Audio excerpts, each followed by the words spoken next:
In the heart of Beverly Hills, nestled behind high hedges and wrought iron gates, lies the former home of legendary Hollywood director Vincente Minnelli. To the casual observer, the estate appears as an elegant remnant of classic Hollywood. But to those who dare to enter, it is a place steeped in mystery. The house, once alive with the laughter of stars and the hum of industry, has gained a reputation for its otherworldly phenomena. In the decades since Minnelli's passing, stories have circulated of strange occurrences that seem to echo his passion for the silver screen. One such account comes from Robert, a real estate agent tasked with showing the property to potential buyers in the late 1990s. During an evening showing, Robert and his clients were startled by the unmistakable sound of an old film projector coming from the second floor. Intrigued, they followed the noise to a small study that had once been Minnelli's retreat. As they entered, the sound abruptly ceased, leaving only the faint smell of heated celluloid lingering in the air. The clients, visibly unnerved, declined to make an offer. Later that night, Robert returned to lock up the house. As he checked the balcony doors, he glanced outside and froze. In the moonlight, a figure stood at the edge of the balcony, a man in a tailored suit, his silhouette unmistakably Minnelli's. Robert blinked, and the figure vanished, leaving behind only the soft rustle of curtains swaying in a breeze that seemed to come from nowhere. A former caretaker, Maria, reported a similarly chilling experience. On several occasions, she was roused from sleep by the faint sound of music, often the orchestral swells of Minnelli's iconic musicals.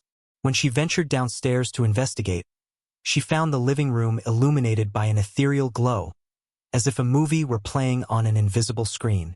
The room would return to darkness the moment she stepped inside. Neighbors have their own stories to share. Late at night, some have claimed to see a man standing on the balcony, gazing out over Beverly Hills, as if surveying a cinematic masterpiece only he could see. Others have heard faint applause and murmurs of conversation, as though a private screening were taking place within the house's walls. Today, Minnelli's former home remains a curiosity for those fascinated by Hollywood's haunted history. Visitors who enter are often struck by a feeling of being watched, a subtle yet inescapable sense that the director's creative spirit lingers, forever crafting his magnum opus in the ethereal realm. The house has changed hands many times, yet few stay for long. Those who leave often do so with a strange mix of awe and trepidation, unable to shake the feeling that they were briefly cast as extras in a ghostly film directed by the master himself. In recent years, the house was leased by a young filmmaker, Emily Cross, who was drawn to its history and ambience. She hoped that the creative energy of Minnelli's legacy would inspire her own work.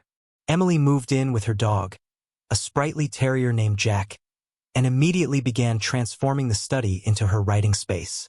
For the first few weeks, everything seemed normal, apart from the occasional flicker of lights and Jack's peculiar habit of growling at the empty balcony. Emily dismissed it as the quirks of an older home and the overactive imagination of her dog. But then, one night, while working late, she heard the faint hum of a projector from the hallway. It was rhythmic and deliberate, like the start of a real unwinding. She followed the sound, her pulse quickening, until it led her to the dining room. There, projected on the far wall, was a black and white image of a woman in a glamorous gown, her face partially obscured by shadow. Emily froze. The image flickered and dissolved, leaving the wall bare and her breath caught in her throat. Convinced she was overworked, Emily tried to brush off the incident, but the house refused to let her forget. Over the following days, her dreams became vivid and strange, filled with swirling lights and laughter that felt both joyful and oppressive. She began waking up to find moved papers she had left in the study now scattered on the floor. Her camera tripod inexplicably collapsed. One evening, as Emily reviewed footage for her latest project, she noticed something chilling in the background of a clip shot in her living room. A faint reflection of a man in a suit standing behind her. He wasn't there when she filmed, and no one had entered the house since.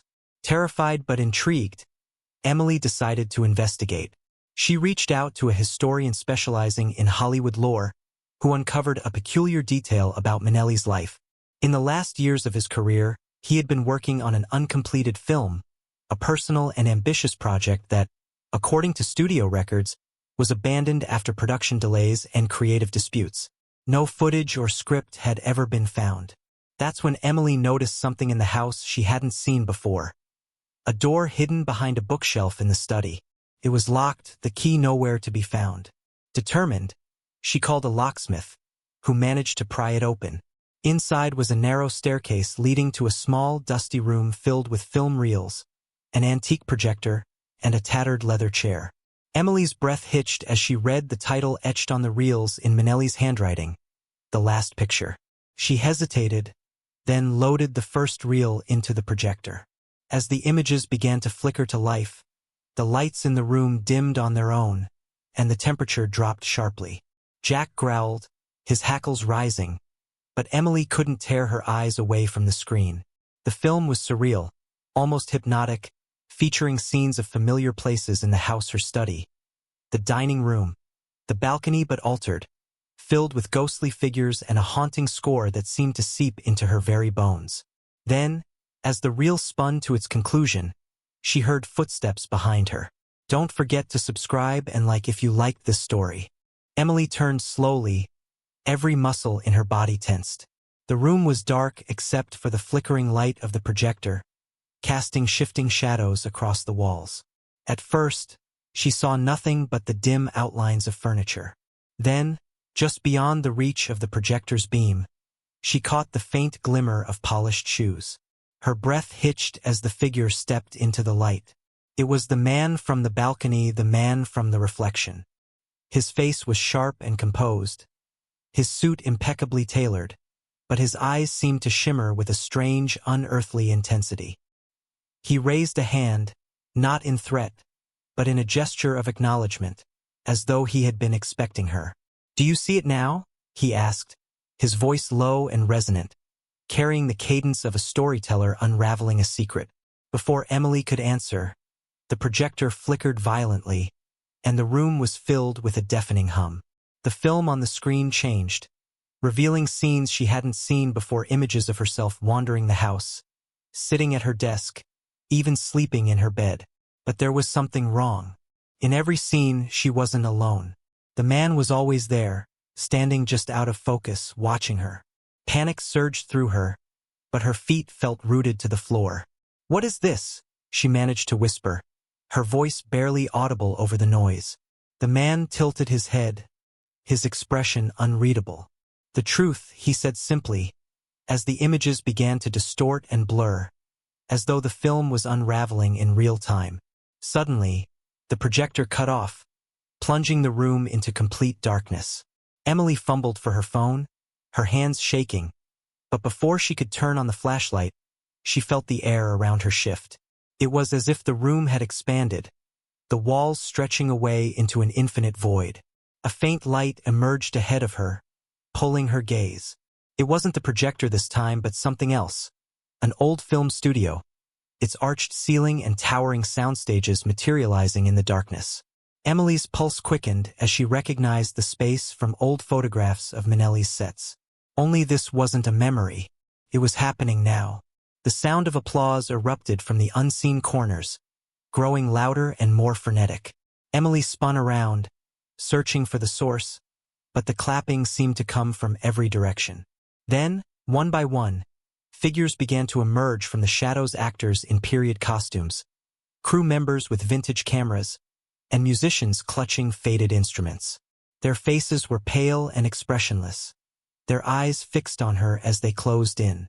The man in the suit reappeared, now standing at the center of the ethereal crowd. He extended a hand toward her, his lips curling into a faint, enigmatic smile. "The picture isn't finished," he said. "You're part of it now." Before Emily could react, the room around her shifted again, the walls spinning like the reels of a film. The figures dissolved into streaks of light, and Emily found herself back in the study, the projector silent and still. But something was different. The air felt heavier, and the house seemed aware. Then she noticed it, the small flicker of a camera lens in the corner, trained directly on her. It was recording. Emily's breath caught in her throat as she stared at the faint red light of the camera lens. It blinked steadily, as if it had been waiting for her to notice. Her skin prickled with the realization that she was no longer just a witness to the strange happenings in the house, she was a subject. Swallowing her fear, she approached the camera cautiously. It was vintage, the kind she had seen in film museums, with a metal casing and a winding mechanism. It sat on a tripod she didn't recognize, its design too modern to belong to Minnelli's era yet out of place in her carefully curated setup. There was no indication of who might have put it there or how long it had been recording. Her instinct was to turn it off, to stop whatever was happening, but something held her back. The memory of the man's words echoed in her mind. The picture isn't finished. Against her better judgment, she leaned closer and noticed a small, worn tag dangling from the tripod. In faded handwriting, it read, "Play your role." She felt a chill race down her spine. Her role? What role? Jack growled low in his throat, drawing her attention back to the doorway of the study. His hackles were raised, and his eyes were fixed on something she couldn't see.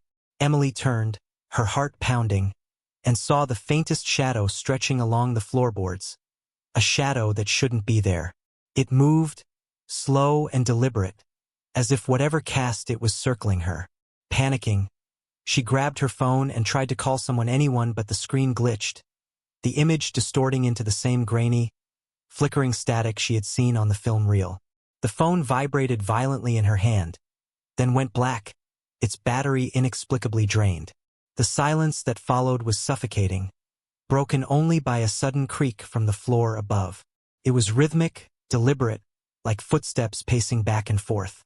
Emily glanced up at the ceiling, her mind racing. She hadn't been to the attic since moving in. It was locked, and the key was nowhere to be found. The footsteps stopped, and a new sound filled the air, the soft, familiar hum of the projector. This time, though, it wasn't coming from the study. It was upstairs.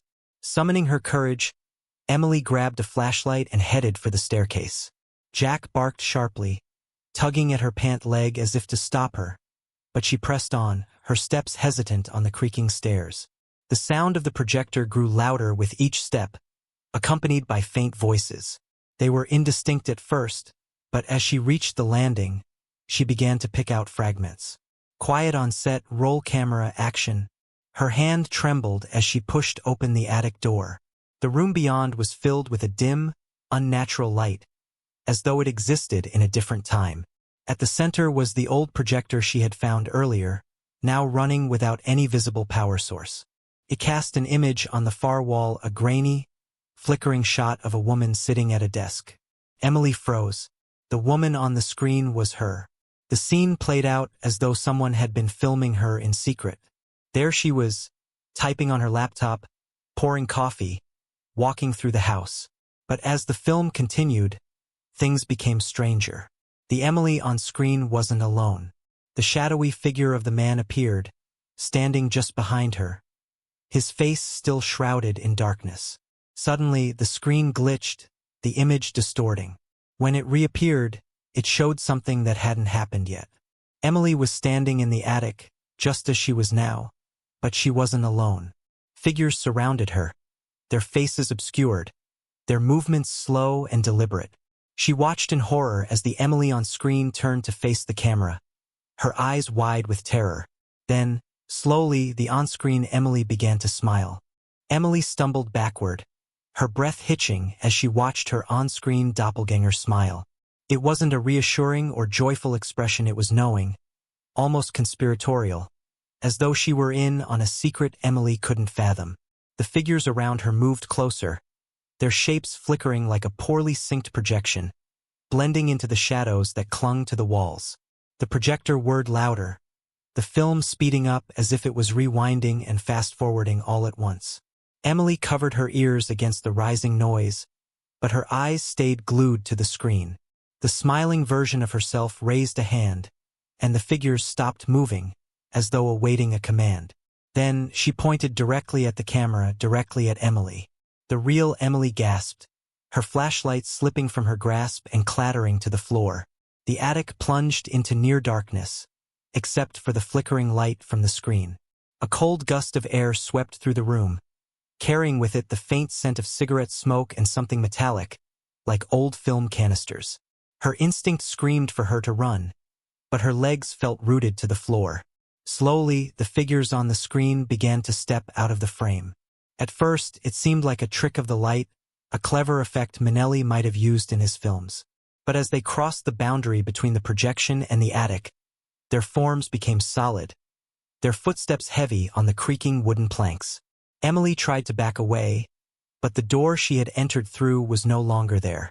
Instead, the walls were lined with towering shelves filled with reels of film, some labeled, others blank, all radiating an eerie presence. The air grew colder with every passing second, and the figures surrounded her. Their faces still obscured, their movements synchronized as if performing a rehearsed choreography. Cut! A voice boomed from the shadows. The sound was authoritative, commanding, and unmistakably Minnelli's. The figures froze in place, their heads snapping toward the source of the voice. Emily turned too, her heart hammering in her chest. From the corner of the attic, bathed in the projector's glow, the man in the tailored suit stepped forward. He carried a director's clapboard in one hand and a cigar in the other, the smoke curling around him like an otherworldly veil. "You're doing well," he said, his tone both approving and unnerving. "But we need more from you. Authenticity, my dear. Emotion." Emily's voice finally returned, shaky and barely audible. "What is this? What do you want from me?" Minnelli tilted his head, regarding her with a mix of amusement and intensity. "What do I want?" He gestured to the frozen figures. "It's not about me. It's about the story. Every picture has its star, and you've been cast as mine." The figures around her began to move again, their heads turning to her in unison. Their faces became clearer now, some familiar, as if pulled from Minnelli's films, others grotesque distortions of humanity. They opened their mouths as if to speak, but no words came out, only the sound of a rolling film reel, endless and haunting. Emily's knees buckled, but she caught herself against one of the shelves. "I don't want to be part of this," she cried. Minnelli's smile widened, his eyes gleaming with an unsettling light. "Ah, but you've been part of it from the moment you stepped inside. The house chose you. The story chose you." He stepped closer, the shadows around him stretching unnaturally. "And now you have to choose too. Will you finish the picture, or fade into obscurity?" Before Emily could respond, the projector sputtered and flickered again. The film began to play in reverse, pulling the shadowy figures back into the screen. But instead of relief, Emily felt a deeper dread because the screen now displayed a final, chilling image. It was the attic, but empty, save for the director's chair in the center. And in the chair sat her silent, motionless, staring out of the frame as if she were part of the reel itself. The smile lingered on her face, but her eyes screamed. Emily's breath caught in her throat as the image on the screen solidified the last shot, the final frame, and there she was, sitting motionless in the director's chair. But it wasn't just the emptiness of her expression that sent a jolt through her spine. It was the undeniable truth. She had been here before. The smile on the figure in the chair twisted into something darker, more knowing. Her eyes seemed to penetrate Emily's very soul, the silent scream behind them louder than anything spoken. In that moment, the room seemed to collapse in on itself, the walls warping, the shelves tilting as if the house itself were reacting to the film's unnatural pull. The projector spun faster, and the room began to vibrate with a hum that shook the air around her. The figures now halfway through the walls and ceiling, like phantoms caught between dimensions, moved toward her once more, their eyes locked onto hers. "Finish it," Minnelli's voice rang out, a command that seemed to shake the very foundation of the house. "You have no choice now." Emily stumbled back, her legs weak beneath her. Her mind raced, struggling to grasp what was happening, what it all meant. The house, the film, the figures, had she somehow become part of it? Was she meant to complete a picture she never intended to star in? But as the figures drew closer, she realized something even more chilling. The camera was still recording, and it wasn't just capturing her. It was capturing everything: her fear, her confusion, her desperation every movement, every breath, and the growing sense that this wasn't a nightmare but an unfolding reality. She turned her eyes back to the screen, and the final shot had changed again. No longer a mere image of her in the chair, it now showed her running, fleeing from the attic, her face twisted in terror, the figures in pursuit. The film was rewriting itself, adding layers, distorting reality. In a moment of pure instinct, Emily lunged toward the projector, trying to stop the reel from spinning, but as her fingers brushed the cold metal, the entire attic shuddered. The figures screamed in unison, their voices not human but something more ancient, as if trapped between worlds. The film spun faster, an uncontrollable blur of light and sound. A sudden stillness fell. The figures paused, their shadows frozen against the walls, and Minnelli's voice echoed softly, almost melancholic now. Every story must have an ending, Emily. The attic was completely silent. The film stopped. The projector flickered out. And in the eerie calm that followed, Emily could barely hear her own breathing. The camera, still recording, had captured everything, her every fear, every action. And when Emily dared to look at the final frame, she saw it wasn't her at all. It was the man in the suit, Minnelli himself, sitting in the director's chair. But the terror on his face was unmistakable, his eyes wide and filled with panic as he turned to look directly into the lens. Then the screen went black. When the authorities arrived days later, summoned by a concerned neighbor who noticed the lights flickering in the house, they found the attic in perfect stillness. No one was there. The house appeared untouched, like nothing had ever happened. But the camera, still recording, had been left running. And when the footage was reviewed, there were no more signs of Emily, no trace of her presence, no shadow of her final moments. The last frame was a blur of distorted light. The film, however, had a new title now, The Final Take. As for the house, it remains in the same place, the same untouched silence. But sometimes, when the wind blows just right through the trees in the backyard, the faint hum of an old film projector can be heard, and for a moment, if you listen closely, you might just catch the sound of Minnelli's voice, gently saying, "Cut." Don't forget to subscribe and like if you liked this story.